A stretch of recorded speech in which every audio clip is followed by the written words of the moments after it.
Hello everyone, this is Akanksha Rai and I welcome you all to my channel.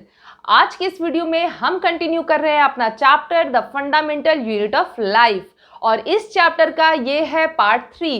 Part 1 and 2 अगर आप लोगों ने नहीं देखा है तो just go and watch those videos. ठीक है, आज के इस पार्ट में हम स्टार्ट करेंगे with the topic structure of cell. Cell में क्या क्या चीजें प्रेजेंट होती हैं, किन किन चीजों का वो बना होता है। ठीक है, तो अगर सबसे पहले हम स्टार्ट करें और बात करें सेल की, तो 3 ऐसे फीचर्स होते हैं जो ऑलमोस्ट सारे सेल में प्रेजेंट होते हैं। ठीक है, कितने? 3। ये 3 हमें याद रखने हैं कि सारे सेल में ये प्रेजेंट हैं। क्या क्या है वो? So first is plasma membrane, nucleus and cytoplasm. ठीक है, इसको अगर हम दिखाएं विद द डायग्राम, तो ये अगर मान लो मैंने बनाया सेल, तो मेम्ब्रेन का मीनिंग होता है कवरिंग। तो ये सेल की कवरिंग यही हुई ना, जैसे हमारे बॉडी पे कवरिंग है वैसे ही। तो इसको हम लोग क्या करेंगे, इसको लिख देंगे कि ये है प्लाज्मा मेम्ब्रेन या फिर सेल मेम्ब्रेन। क्लियर है? ये हो गया हमारा फर्स्ट पार्ट।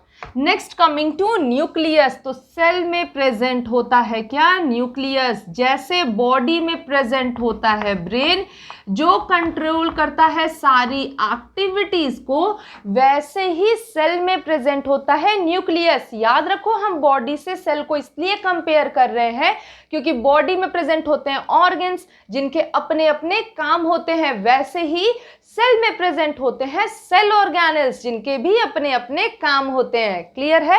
बस टर्म्स अलग हैं दोनों जगह, तो हम लोगों को वो धीरे धीरे याद करना और आराम से हो जाएगा, एकदम परेशान नहीं हो।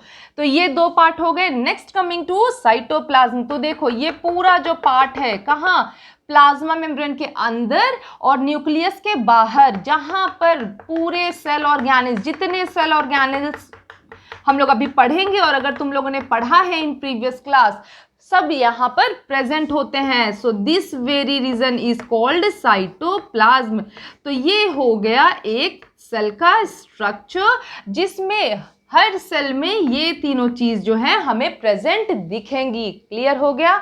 अब हम स्टार्ट करते हैं एक एक को डिस्कस करना। तो सबसे पहले हम स्टार्ट करेंगे विथ प्लाज्मा मेम्ब्रेन। अभी मैंने तुम लोगों को बताया कि प्लाज्मा मेम्ब्रेन क्या होता है, एक कवरिंग होती है। किस चीज से हमें पता चल रहा है? With this word membrane. अब ये बताओ, कोई भी कवरिंग अगर किसी भी चीज पे है, जैसे अगर तुम लोग अपने बुक में कवर लगा रहे हो, कॉपी में लगा रहे हो, तो वो क्यों लगाते हो? ये सोच के लगाते हो कि जो हमारा बुक है वो डैमेज नहीं होगा, सेफ रहेगा, अच्छी कंडीशन में रहेगा। तो वही काम प्लाज्मा मेम्ब्रेन का भी है। ठीक है, ये भी क्या करता है, एक जब ये है एक मेम्ब्रेन, तो सेल के अंदर चीजें प्रेजेंट हैं सारी।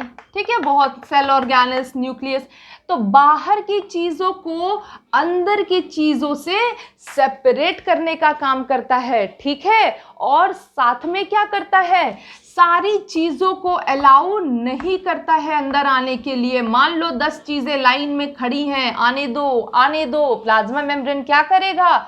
डिसाइड करेगा कौन सी चीज अच्छी है, कौन सी चीज नहीं है। अच्छी चीजों को तो बहुत खुशी से बुलाएगा, बट अगर चीज अच्छी नहीं है तो डायरेक्टली ना कर देगा। ठीक है, और इसी फीचर को, ये प्रॉपर्टी जो शो करता है प्लाज्मा मेम्ब्रेन, किसी चीज को बुलाने की और किसी चीज को ना बुलाने की, इसको, इसी फीचर पे हम लोग कहते हैं प्लाज्मा मेम्ब्रेन को सेलेक्टिवली परमिएबल। सेलेक्टिवली वर्ड से तुम लोग समझना क्या? सेलेक्ट करना। अब बताओ, सेलेक्ट क्या सारी चीजों को करते हैं हम? नहीं, हमें अगर 10 चीजें दी गई हैं तो बोला जाता है 2 या 3 चीजों को सेलेक्ट करो। तो यहां पर भी ये सबको नहीं करता है, कुछ चीजों को अलाउ करता है, तो हो गया सेलेक्टिवली परमिएबल। तुम लोग समझ लो, परमिशन, किसी चीज के लिए अलाउ करना, परमिशन लेना, तो सेलेक्टेड चीजों को परमिशन देता है, इसीलिए हम प्लाज्मा मेम्ब्रेन को कहते हैं it is selectively permeable membrane. सीधे क्वेश्चन पुट होगा, why plasma membrane is called selectively permeable membrane? Because it allows few things to enter into the cell and do not allow few things, a lot of things. इस characteristic के कारण ये हम property देते हैं। Next point पे आओ, plasma membrane होता है लिविंग, याद रखना है क्या होता है, ये लिविंग मेम्ब्रेन है, कवरिंग जो है वो लिविंग है। नेक्स्ट पॉइंट की बात करें तो ये बना होता है प्रोटीन, प्रोटीन सबको पता है, प्लस लिपिड, इन दोनों के हेल्प से बना होता है प्लाज्मा मेम्ब्रेन। जो ये मेम्ब्रेन हमें दिख रहा है ये इन दोनों चीज़ों से बना होता है, समझ में आया। तो प्लाज्मा मेम्ब्रेन के फंक्शन की बात करें तो यहाँ पर फर्स्ट तो हो जाएगा कि वो क्या करता है, सेपरेट करता है एक्सटर्नल इन्वायरमेंट को सेल के इन्वायरमेंट से जो सेल के विद इन है। दूसरा, किसी भी तरह की टॉक्सिसिटी से प्रिवेंट करता है सेल को, ठीक है, बाहर की कोई टॉक्सिक चीज जो है वो सेल के अंदर ना आ पाए। जो हार्मफुल पैथोजेंस हैं उनको भी सेल के अंदर आने नहीं देता है, ठीक है। ये सारी चीजें हो गई। कौन सी एकदम डिस्टिंक्ट प्रॉपर्टी शो करता है, सेलेक्टिवली परमिएबिलिटी की, या फिर सेमी परमिएबल भी हम कहेंगे, ठीक है। तो ये सारी चीज हो गई अबाउट प्लाज्मा मेम्ब्रेन। अब प्लाज्मा मेम्ब्रेन मैंने तुम लोगों को स्टार्टिंग में ही बताया कि ध्यान रखना कि ये क्या है, ये सारे सेल में प्रॉपर्टी होती है, मतलब ये जो स्ट्रक्चर है वो सारे सेल में होता है।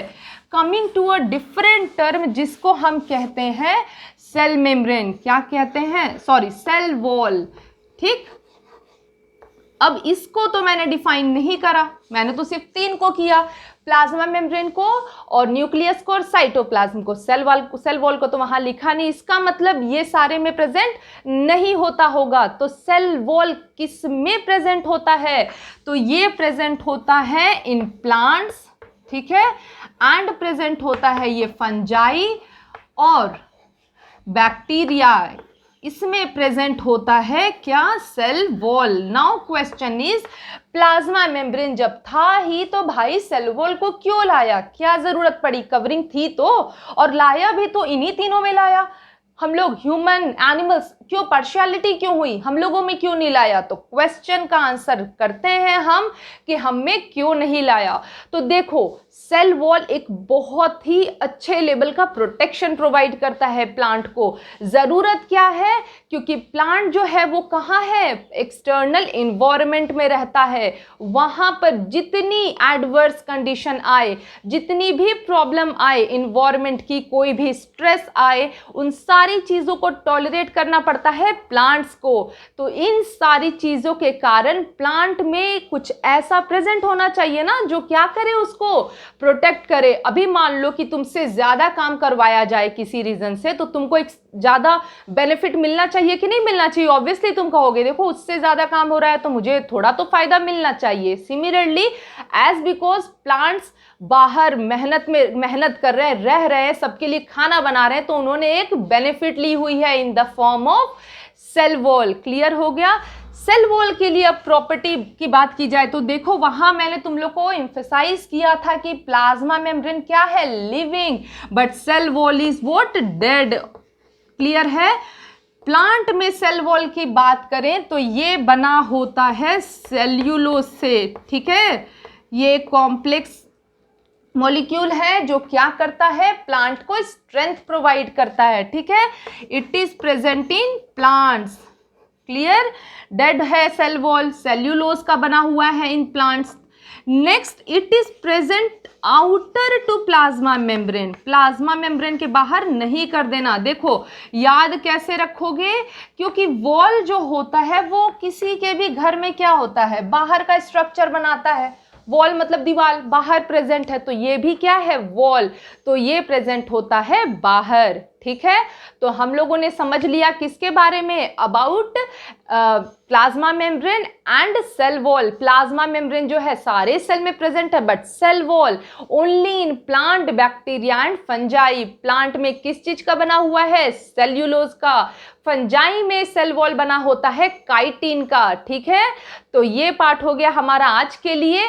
नेक्स्ट पार्ट में हम कवर करेंगे टू इंपॉर्टेंट प्रोसेस जिसको हम कहते हैं डिफ्यूजन एंड ऑस्मोसिस। क्या होते हैं ये प्रोसेस और क्या रोल प्ले करते हैं, इन सारी चीज़ों के बारे में पढ़ेंगे अपने नेक्स्ट सेशन में। तो अगर तुम लोगों को ये पार्ट समझ में आया, चीज़ें क्लियर हुई, तो डू सब्सक्राइब माई चैनल और शेयर करो अपने फ्रेंड्स के साथ, ठीक है। Till then take care and stay safe everyone, bye bye.